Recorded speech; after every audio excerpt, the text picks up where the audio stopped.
Hi. What can I do for you today?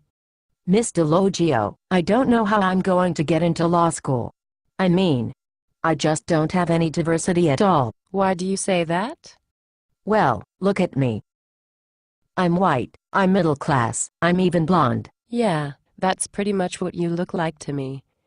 But diversity isn't simply a matter of demographics, it's a measure of how different you are from other applicants, even those very much like you. There must be something that distinguishes you from other white middle-class blondes. Think of your friends who look like you and tell me how you perceive them to be different from you.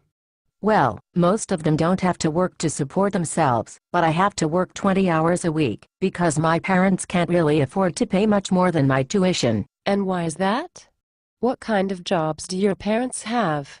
How much education do they have? Do they make a lot of money and spend it all, or do they just not make much? Well, my dad only went to high school. He works as a salesman. Okay, your first piece of diversity is that your father is not college educated, while parents of most of your friends are, right? Oh. Yeah. What does he sell? Shoes, cars, computers? It can make a big difference in how law schools view your application. I don't know exactly what he sells, but he works in a hardware store. And what about your mom? Does she work? Well, she used to be a nurse, but then she hurt her back and has to stay home on disability. So, who does all the cooking and cleaning around the house? Your dad?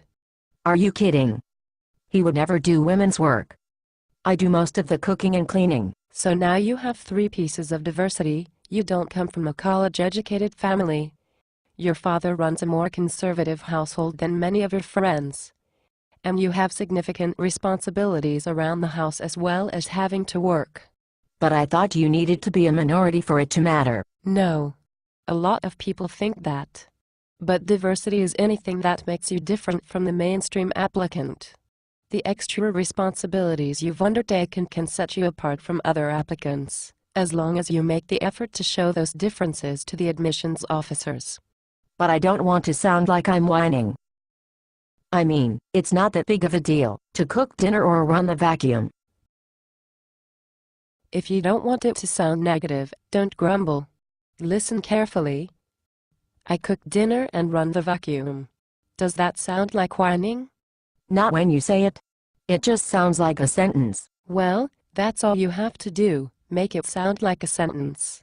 It will sound like whining if you write it that way, but you don't have to play any violins in the background if you don't want to.